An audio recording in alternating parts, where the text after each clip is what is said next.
Have you ever found yourself sitting in a quiet room? The kind of quiet that feels heavier than it should. You glance at your phone, hoping for a message or a call, but the screen stays dark. There's no one to share the small, fleeting thoughts that bubble up over your morning coffee. No one to laugh with about a silly memory or lean on when the weight of the world feels too much. For many women over 60, this silence isn't just in their homes, it's in their hearts. It's a loneliness that creeps in uninvited, often unnoticed by others, and it carries a profound impact on happiness, identity, and even health. This story isn't just about that loneliness though. It's about what happens when women face it, name it, and find ways to rewrite their lives with connection, purpose, and joy. Through the lens of one woman's experience and the stories of countless others, we'll explore why friendships fade as we age, how society overlooks the emotional needs of older women, and what science reveals about the toll of isolation. Most importantly, we'll uncover something hopeful: the thousands of women who are rediscovering connection in ways they never imagined. If you've ever felt invisible, if you've wondered whether it's too late to feel truly seen, this journey might shift how you view your own life. So stay with me, because the most powerful realization comes when you see that you're not alone. And you never have to be. Let's begin with Linda, a 71-year-old woman whose story mirrors the quiet struggles of so many. After decades of a bustling career, raising children, and nurturing a wide circle of friends, Linda retired and moved across the country to a quaint coastal town. She envisioned her retirement as a time of peace, a cozy home with a garden, long walks by the sea, and the freedom to finally slow down.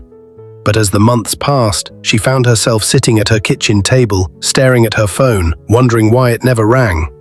Her children were busy with their own lives, her old friends were scattered across states, and the neighbors in her new town were polite but distant.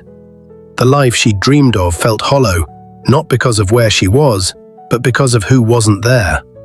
Linda's story isn't rare. It's a quiet truth that millions of older women face, a truth society rarely acknowledges.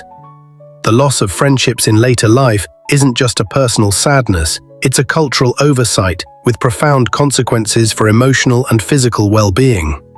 But Linda's story doesn't end at that kitchen table, and neither does yours. There's hope in what comes next, in the steps she took, and in the paths available to every woman who feels this same ache.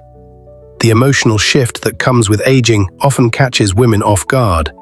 We prepare for the physical changes, the slower steps, the graying hair, the inevitable doctor's visits, but no one hands you a guidebook for the quiet erosion of your social world.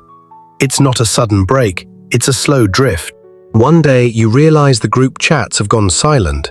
The invitations to coffee or book club have dwindled. The colleagues you used to laugh with at work are no longer part of your daily rhythm. For many women, this shift begins in their 60s, triggered by life's natural transitions. Retirement, children moving away, the loss of a spouse, or a move to a new community. These aren't just changes in routine, they're ruptures in the fabric of connection that once held life together. The vibrant circle of friends you once relied on, people who knew your quirks, shared your joys, and carried you through tough times, begins to shrink. And in its place grows a silence that feels both personal and universal. This silence isn't just emotional, it's a health risk that's only recently been recognized as a public health crisis. Loneliness doesn't show up in a blood test or an X-ray, but its effects are as real as any disease. Research from the National Institute on Aging shows that prolonged social isolation can increase inflammation, weaken the immune system, and accelerate cognitive decline. Older adults who lack meaningful social ties are at higher risk for depression, dementia, and even heart disease. The numbers are stark.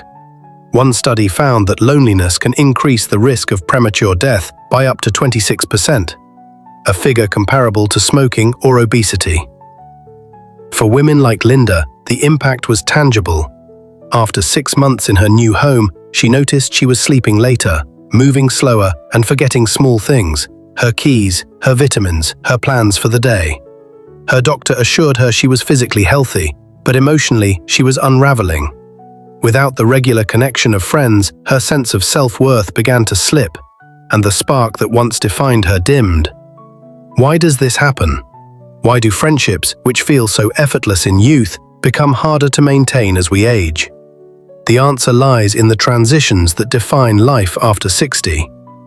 Retirement, for example, is often sold as a golden era of freedom, but for many women, it means losing the daily interactions that came with work, casual chats by the coffee machine, shared projects, or after-work drinks. These moments, however small, were threads of connection that added up to a sense of belonging. When children move away, the home that once buzzed with activity becomes a place of stillness. A spouse's passing or a fading emotional connection in a long-term marriage can leave a woman feeling unseen, even in her own household. And for those who relocate, whether to downsize, be closer to family, or chase a dream of a quieter life, the move often severs ties with long-standing friends and familiar routines.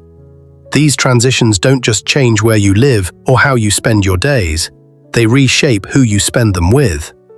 Society doesn't help. There's a cultural narrative that older women should be content with what they have: family visits, hobbies, perhaps a weekly volunteer shift. These are valuable, but they're not a substitute for deep, meaningful friendships.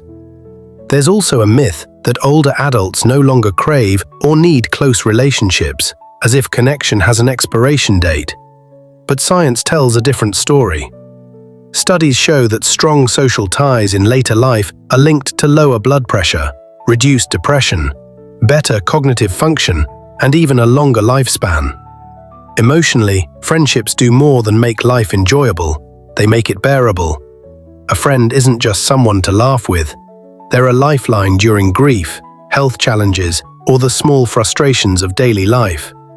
Without them, those burdens grow heavier, and many women begin to internalize their loneliness as a personal failing, or an inevitable part of aging. But it's neither. It's a societal blind spot, and it's one we can change. Let's return to Linda for a moment. Her new home was beautiful, with a garden she'd always dreamed of and a view of the ocean that took her breath away. But no amount of beauty could fill the void left by the absence of people. She missed the warmth of shared meals, the comfort of a friend who knew her history, the simple joy of being understood. This isn't just Linda's story, it's the story of countless women who find themselves wondering, where did everyone go? The tragedy isn't just the loss of connection, it's the silence around it. Older women are rarely encouraged to talk about their loneliness, as if admitting it is a sign of weakness. But naming it is the first step to healing it. If you've ever felt this way, know this: you're not broken, you're not alone, and it's never too late to rebuild the connections that make life vibrant. The good news is that loneliness, while dangerous, is not a life sentence. It's a signal, an invitation to act, to reach out, to reclaim your place in the world. The first step is understanding why friendships fade. Beyond the life transitions we've discussed, there's a practical reality. Friendships in youth and midlife often form through proximity. School, work, or parenting create natural opportunities to bond. After 60, those structures fall away and connection becomes a choice. It requires intention, courage, and a willingness to step into new spaces, even when it feels awkward. The women who thrive in later life aren't the ones who wait for connection to find them. They're the ones who seek it out, even in small ways. They say yes to a local event, join a community group, or send a simple text to an old friend. "I was thinking of you. How are you?" These acts may seem small, but their impact is profound. Consider the biology of connection for a moment. Humans are wired for it. When we share a laugh, a story, or even a quiet moment with someone, our brains release oxytocin, the bonding hormone, which reduces stress and boosts well-being. Without these interactions, our bodies and minds suffer. But the reverse is also true. Even one meaningful connection can shift everything. A single friend who listens, who sees you, who reminds you that you're still worthy of love and laughter, that's enough to change your life. And the beauty of this stage of life is that you don't need dozens of friends. You don't need to be the life of the party. One good conversation, one shared moment, one person who gets you, that's the spark that can reignite your sense of purpose. Let's explore how this works in practice. For Linda, the turning point came when she took a chance on a memoir writing workshop at her local library. She almost didn't go. The thought of walking into a room full of strangers made her stomach churn. She worried she wouldn't fit in, that she'd have nothing to say, that she was too old to start over. But she went anyway, and in that room she found 6 other women, all in their late 60s to early 80s, each with stories to tell and lives that echoed her own. They weren't just writing about their pasts. They were sharing their present, griefs, joys, fears, and dreams. That weekly gathering became the heartbeat of her week, not because it erased her loneliness overnight, but because it reminded her she still had something to offer. She wasn't invisible, she was seen. This is the truth society doesn't tell you. Older women aren't just capable of forming new friendships, they bring unique gifts to them. After decades of life, you've gained wisdom, perspective, and authenticity. You're not chasing trends or trying to impress anyone. You know what matters: real conversations, shared vulnerability, the kind of connection that goes beyond small talk. These are the superpowers of aging, and they make you a better friend than you might realize. The myth that it's too late to build new bonds is just that, a myth. Every thriving community, from book clubs to walking groups to church potlucks, started with one person who showed up, who said, "I'm here anyway." That choice is available to you right now. But what if the idea of starting over feels daunting? What if you've tried reaching out and it didn't work? The key is to start small and stay open. You don't need to transform your social life overnight. Say yes to one event this week: a lecture at the community center, a yoga class, a virtual book club. If mobility is a challenge, if you're not sure where to start, check your local library, senior center, or online platforms like Meetup for groups that align with your interests. Even a single step, sending a text to an old friend, smiling at a neighbor, signing up for a class, can set things in motion. It's not about perfection, it's about presence. Showing up, even when it feels uncomfortable, is how connection begins. There's another truth to acknowledge. Not every woman will want or need a bustling social life, and that's okay. Happiness in later life doesn't follow a single blueprint. For some, joy comes from solitude, from rediscovering parts of themselves that were set aside during years of caregiving or career demands. These women find peace in quiet mornings with a book, in tending a garden, or in writing poetry that captures their inner world. This isn't isolation, it's self-connection, a deliberate choice to honor their own company. But even for those who embrace solitude, small moments of connection, a kind word from a neighbor, a phone call with a family member, a shared smile at the grocery store, can anchor them in the world and remind them they're part of something larger. Let's revisit Linda one last time. Her memoir group didn't just give her friends, it gave her back herself. She started writing about her childhood, her triumphs, her losses, and in sharing those stories, she rediscovered her voice. The women in her group became more than acquaintances. They became witnesses to her life. They laughed together over forgotten recipes, cried over shared griefs, and celebrated small victories, like the day Linda's story was chosen for a local reading. That group wasn't a cure for every challenge, but it was a lifeline, a reminder that connection is possible at any age. And Linda's not alone. Across the country, women are finding their own versions of this through art classes, volunteer work, online communities, or simple acts of courage, like inviting a neighbor for tea. The science backs this up. A study from the University of Michigan found that older adults who engage in regular social activities, whether it's a weekly card game or a phone call with a friend, report higher life satisfaction and lower rates of depression. Another study from Harvard's Longitudinal Study of Adult Development, one of the longest-running studies on happiness, found that relationships are the single biggest predictor of well-being in later life. Not wealth, not career success, but relationships. Even one strong connection can make the difference between surviving and thriving. So what does this mean for you? It means your story isn't over. It's not too late to build new friendships, to reconnect with old ones, or to find peace in your own company. If you're feeling lonely, start by naming it, not as a weakness, but as a signal that you're human, that you're wired for connection. Then take one small step. It might be awkward, it might not work the first time.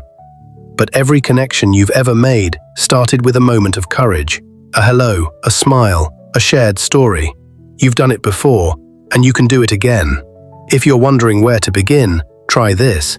Think of one person you've lost touch with, someone you miss. Send them a message today, something simple like, "I was thinking of you." There's one final truth to hold on to. Your happiness is still yours to shape. Aging doesn't mean settling for less, it means claiming more authenticity, more intention, more freedom to choose who you want to be and who you want to share your life with. Whether you're building a new circle of friends or finding joy in your own rhythm, this chapter of your life is yours to write.